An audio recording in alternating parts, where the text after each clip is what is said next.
MLA or MP elections అప్పుడు number of voters ఎక్కువ ఉంటారు. బట్ వేరేస్ ఇక్కడ మీరు టీచర్స్ చూసుకుంటే మన ఎంటైర్ జిల్లాకి సమ్ 3500 ఓటర్సే ఉన్నారు.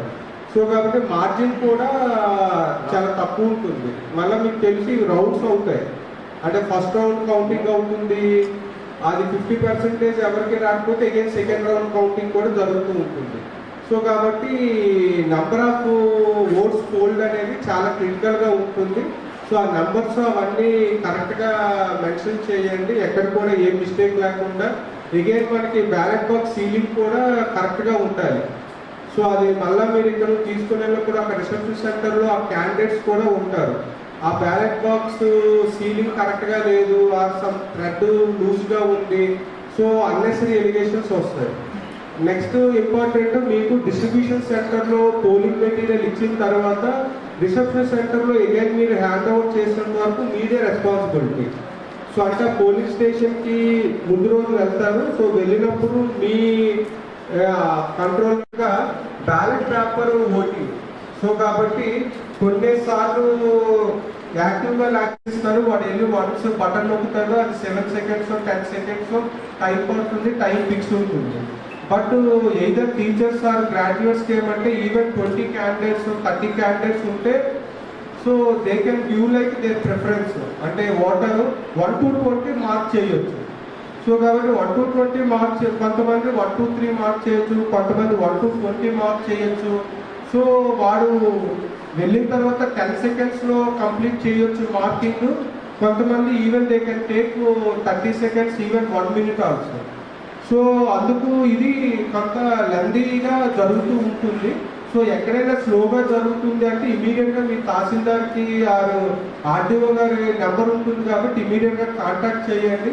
So that additional man power కానీ ఆ ఎడిషనల్ బ్యాలెట్ వేయడానికి ఆ బ్యాలెట్ కౌంటర్ కానీ అరేంజ్ చేస్తారు. అదర్వైజ్ ఏమవుతుంది అంటే మీకు ఫర్ ఎగ్జాంపుల్ ఒక 800 ఓట్స్ ఉంటే మీరు 2 o'clock వరకు ఒక 200 ఓట్స్ పోల్ అయ్యాయి అనుకోండి.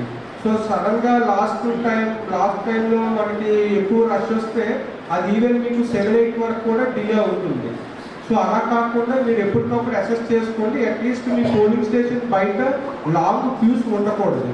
సో మ్యాక్సిమం ఒక 20-25 మెంబర్స్ వరకు okay, but more than that ఉండకూడదు. ఒకవేళ మీరు క్యూస్ లెంత్ పెరుగుతుంది, మీకు ఆ స్పీడ్తో అవ్వట్లేదు అనుకుంటే సో మీరు తహసీల్దార్కి కాంటాక్ట్ చేస్తే ఎడిషనల్ మ్యాన్ పవర్ ఇవ్వడం, అదర్వైజ్ అక్కడ బ్యాలెట్ మార్క్ చేయడానికి ఇంకొక బ్యాలెట్ మార్కింగ్ కౌంటర్ అనేది ఒకటి సెటప్ చేయడానికి ఉంటుంది. సో అది మీరు అసెస్ చేసుకోండి. అదర్వైజ్ మీరు ఏదో జరుగుతుందిలే అనుకుంటే మాకు 4 o'clockకి మీరు అప్పుడు మాకు బయట 200 మంది ఉన్నారు, మాకు ఇంకా 4-5 hours పడుతుంది అంటే మీ ఒక్క పోలింగ్ స్టేషన్ వల్ల ఎంటైర్ డివిజన్ అంతా కూడా ల్యాగ్ అవుతుంది. సో అలా కాకుండా ఎన్షూర్ చేసుకోండి. ఎప్పటికప్పుడు మీరు అసెస్ చేసుకోవడం, బయట ఎంతమంది ఉన్నారో మీరు 1 hour 1.5 hourకి ఒకసారి బయటికి వెళ్ళి చూస్తూ ఉండండి. జనరల్గా ఎలా ఉంటుందంటే పీఓఏపీ లోపలే కూర్చుంటారు, బయట ఏం జరుగుతుందో పట్టించుకోరు. సో మేము సీసీటీవీలో చూసి అప్పుడు పీఓకి ఫోన్ చేయాల్సి వస్తుంది. మీ పోలింగ్ స్టేషన్ బయట ఎంతమంది ఉన్నారు ఏంటంటే అప్పుడు పీఓ రిలీజ్ అవుతారు. సో అలా కాకుండా ఒక 1.5 hourకి ఒకసారి వెళ్తూ చూడండి. సో చూసి ఒకసారి అసెస్ చేసుకొని ఏమైనా రిక్వైర్మెంట్ ఉంటే ఇన్ఫార్మ్ చేయండి. సో మీరు ఈ ట్రైనింగ్ ఇచ్చిందంతా కూడా కొంత ఫాలో అవ్వండి. మీ ఆ పిఓ హ్యాండ్ బుక్స్ అవి సాఫ్ట్ కాపీస్ కూడా మీకు పంపిస్తారు.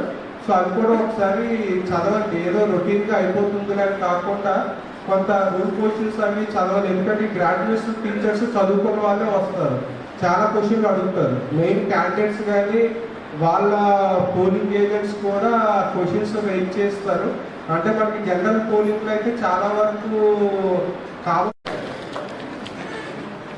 మాత్రము కొంత మనకి ఎడ్యుకేటెడ్ అందరూ ఓటర్స్ ఉంటారు కాబట్టి మీరు కూడా పిఓ హ్యాండ్ బుక్ త్వరగా చదువుకోండి.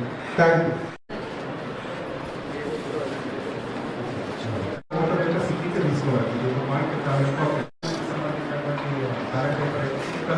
జరిగింది ఫుల్ సిగ్నేచర్ తీసుకోవడం, టోకెన్స్ నాకు ఇచ్చి దాని ప్రకారం అంటే మీకు ఆల్రెడీ ఎక్కినాను. లాస్ట్ ఎంతమంది 50 మంది ఉంటే 50 నెంబర్ ఫస్ట్ నిల్చున్నటువంటి క్యూలో ఫస్ట్ ఉన్నటువంటి ఆయనకి ఇచ్చి అలాగా కౌంట్ డౌన్ ప్రకారం ఇచ్చుకుంటూ వెళ్ళాలి. వెళ్ళిన తర్వాత వాళ్ళందరితో ఓటేయించేటటువంటిది సాయంత్రం చెప్పినట్టుగానే ఏంటంటే ఒకవేళ అది మనకి 4 o'clock అని వచ్చినప్పటికీ కూడా 4కే క్లోజ్ కాకపోవచ్చు. ఎక్కువ మంది ఓటర్స్ ఉంటే అది ఎంతవరకు అయితే అంతవరకు అందరు సిబ్బంది అనేది అందరూ ఉండాల్సి ఉంటుంది. మీ రూట్లో వచ్చినటువంటి బస్సు కూడా మీ గురించి ఆగవలసినటువంటి ఉంటుంది. ఒకసారి పీపీటీలో సీటింగ్ అరేంజ్మెంట్స్ దీనికి సంబంధించినటువంటి కొన్ని ఫోటోగ్రాఫ్స్ ఉన్నాయి సార్, ఒకసారి చూద్దాం.